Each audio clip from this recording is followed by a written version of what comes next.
Christ 17 TV, baby. It's a big day and a big weekend.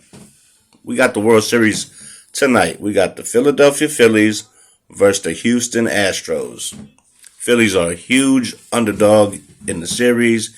They've been an underdog in every playoff series they played, but here they are in the World Series. So they play in the role of the underdog really good, and I like Philadelphia in 6 games. I said it last week, say it this week, and I'm going to say it next week, okay, when they win it in 6.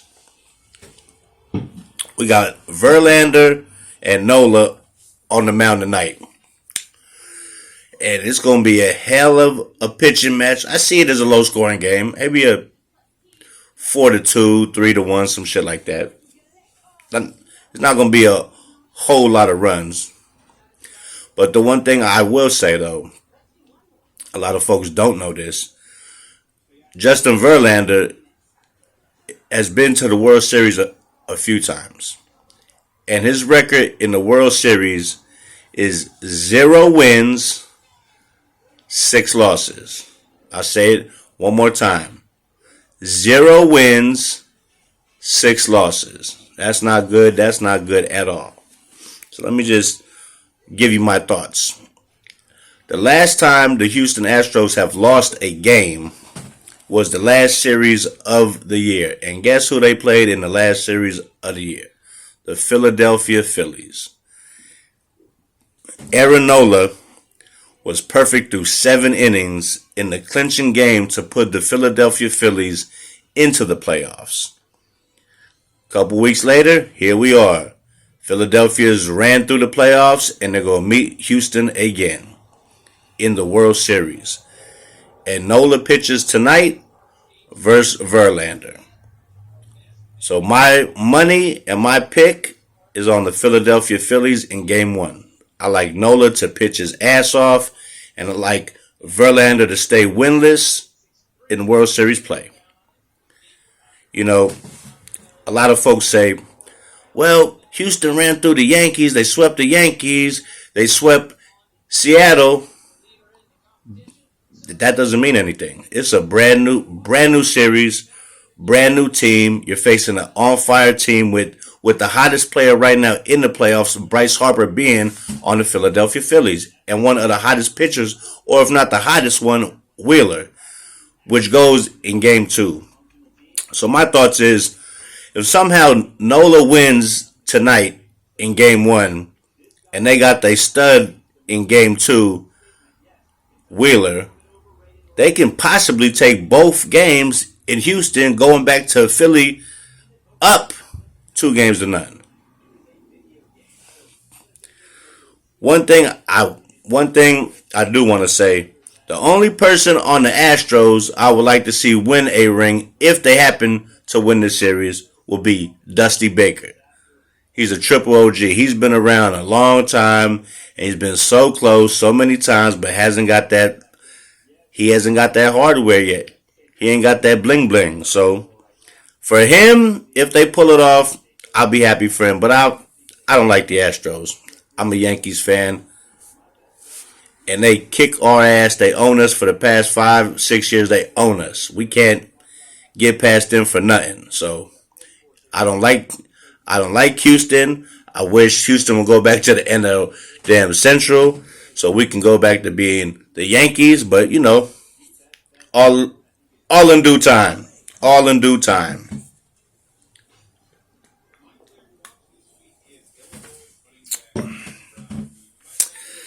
Six games. That's my pick. And my pick for the night, if you put in a bet, they got Phillies at plus 150. Take it. Over and under, 6.5, under. That's my picks for the day. Those are my locks. Christ 17 with the lock bets. You feel me? But let's talk about last night real quick. Do you think Tom Brady's done? Do you think Tom Brady's rethinking coming back for the season? Because they're not going to the playoffs. They look horrible. He can't even get the ball to the receivers. And the only one he he really throwing the ball to is Mike Evans. Triple coverage, double coverage, he throwing it up there. Granted, Evans comes down with a few of them. A lot of them throws been underthrown, overthrown, and sometimes he don't even get to throw the ball because offensive line they ain't holding up. He getting sacked. And the one thing I don't want to see is Tom Brady going out hurt in his last year.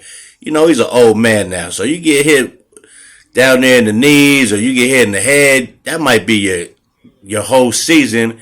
And to go out like that when I really think after you came to Tampa Bay, you won your Super Bowl, the smartest thing was to do like John Elway, Peyton Manning, win that last Super Bowl at an old age and ride off into the sunset as a champ.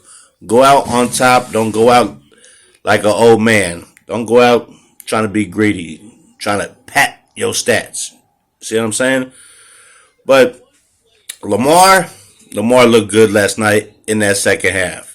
He lost his star tight end / receiver, but the rookie, Isaiah Likely, he came in and filled some big shoes and looked great. That rookie from Coastal Carolina, boy, I tell you right now, he's likely to get picked up this week in fantasy football. You know what I'm saying? Guarantee that or your money back.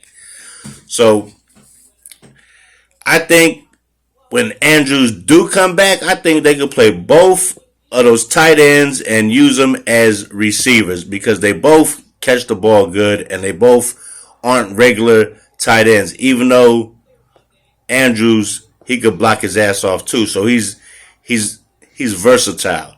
Besides Travis Kelce, I think he's the best tight end in the whole league, hands down. That's my thoughts. But let me share some thoughts too on my Packers, who look shit. Aaron Rodgers and Tom Brady, they both teams was in the top to go to the bowl. Now they on the bottom in the NFC. They got some new sheriffs here in town, boy. That boy Jalen Hurts, boy's looking serious. It might be Philadelphia Phillies in the World Series, Philadelphia Eagles in the Super Bowl. Man, it could be a Philly year. That's a fact. But Rodgers, we ain't got no receivers.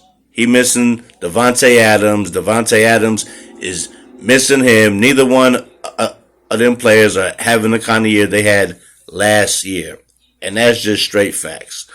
Can't sugarcoat it. I'm a Packer fan, and we look like dog shit. Okay? We can't beat Washington.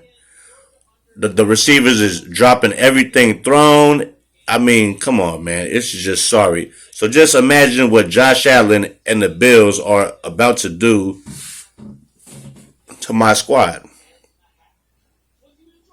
This is the first time Aaron Rodgers has ever been double-digit underdog in any game in his fucking career. That's insane to me. With all that said, I still don't think Green Bay has a chance to make the playoffs.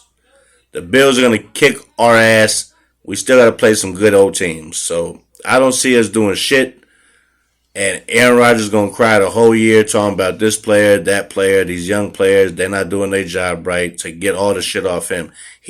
He's looking old too. I'm not going to lie to you. So when do we move on from Aaron Rodgers with this? I mean, we got to sooner or fucking later because he's taking too much salary cap up and we can't sign nobody good if he's taking $50 million a fucking year and he's playing like shit. It's facts.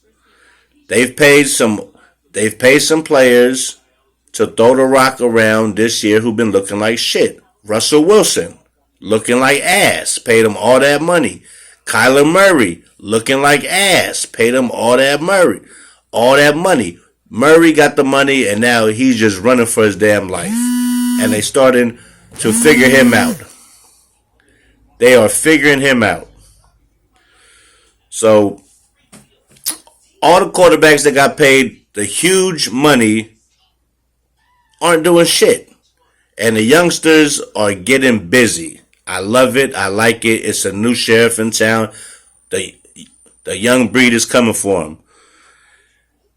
Out with the old, in with the new. That's a saying that's been around forever and it stayed true. So, till I see you next time on Christ 17 TV Sports Talk. Catch you on the flip side. Like, subscribe, comment, and please share my videos. You have a nice day. Go Phillies in Game 1.